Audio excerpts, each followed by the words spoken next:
This question is from sequence and series, and the question says that if m is the am का मतलब होता है arithmetic mean of two distinct real number l and n, and it is given that l comma n is greater than 1, okay, and g1 g2 g3 are three geometric means, that is gm, between l and n, then we have to find the value of g1 to the power 4 plus 2 into g2 to the power 4 plus g3 to the power 4.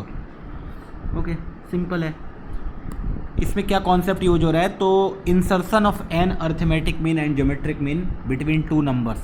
ये हमें पता होना चाहिए कि अगर मेरे पास दो number है ए और बी और उसके बीच में हम लोग अगर एन अर्थमेटिक मीन डालें a1 a2 a3 dot dot dot A N comma B, अगर एन अर्थमेटिक मीन मैंने ए और बी के बीच में इंसर्ट किया तो इसका मतलब ये होता है कि ये सारे के सारे आर इन ए पी. और a1 a2 a3 an कैसे कैलकुलेट करते हैं, तो हम लोग बोलेंगे a1 जो है इस AP का सेकेंड टर्म है, a2 इस AP का थर्ड टर्म है, a3 इस AP का फोर्थ टर्म है. इस AP में मुझे फर्स्ट टर्म पता है, लास्ट टर्म पता है, बस कॉमन डिफरेंस नहीं पता है. तो मैं क्या करूँगा, first term b, last term is equal to a plus number of terms is n plus two. कैसे आ गया, तो n तो हमारा अर्थमेटिक मीन ही था और दो नंबर्स a एंड b, तो n plus two minus 1 into D मान लिया कॉमन डिफरेंस. तो यहाँ से हमारे पास एक इक्वेशन आता था प्यारा सा, b minus A upon N plus 1 is equal to D. इससे हम लोग a1 a2 a3 an सब कुछ निकाल लेते थे.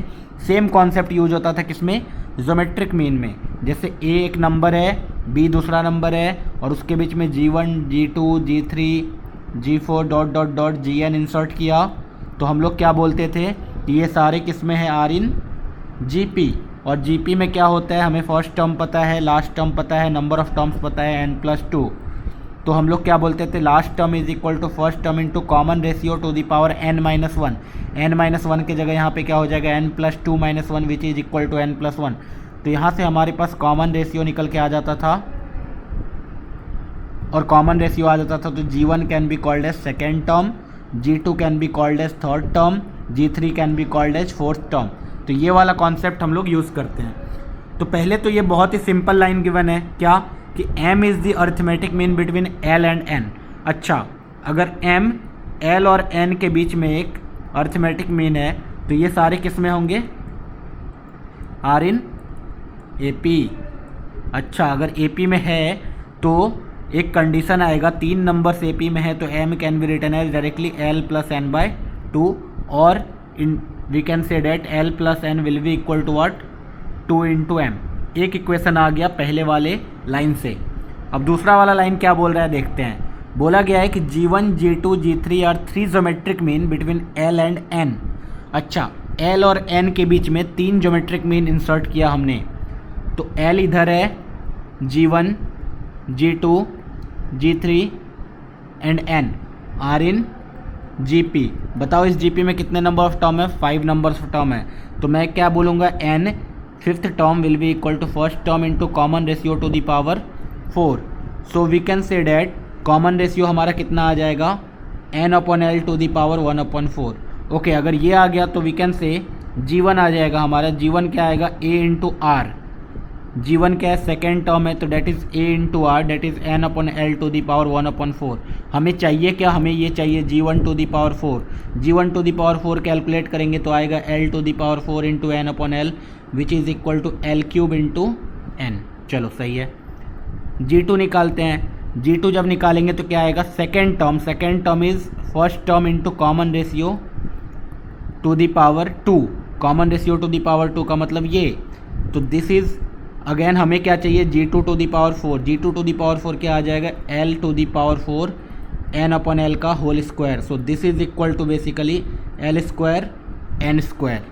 अच्छा, g3 चाहिए. g3 क्या होगा, फोर्थ टर्म क्या होता है, first term into common ratio to the power 3. So this is हमें अब क्या चाहिए, g3 to the power 4. g3 to the power 4 आ जाएगा l to the power 4 n cube upon l cube. This is again equal to l into n cube. Okay, हमें G1 to the power 4 मिला, G2 to the power 4 मिला, G3 to the power 4 मिल गया। अब हमसे पूछा क्या गया है, हमसे पूछा गया है what is the value of G1 to the power 4 plus 2 into G2 to the power 4 plus G3 to the power 4। Value substitute करते हैं। G1 to the power 4 plus 2 into G2 to the power 4 plus G3 to the power 4। G1 to the power 4 कितना आया था, मैं बोलूँगा L cube into N। 2 into G2 to the power 4 कितना आया था, तो मैं बोलूँगा L square into N square. Okay, G3 to the power 4 कितना आया, L इंटू N क्यूब। इसको सिंप्लीफाई करते हैं, सब में मुझे क्या कॉमन दिख रहा है, L और N।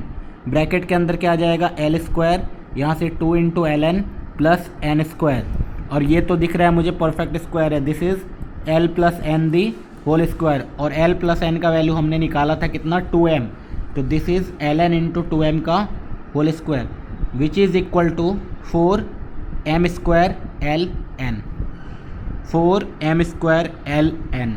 देखते हैं कौन सा ऑप्शन है, 4m square Ln, 4m square Ln। D वाला ऑप्शन इज़ करेक्ट ऑप्शन।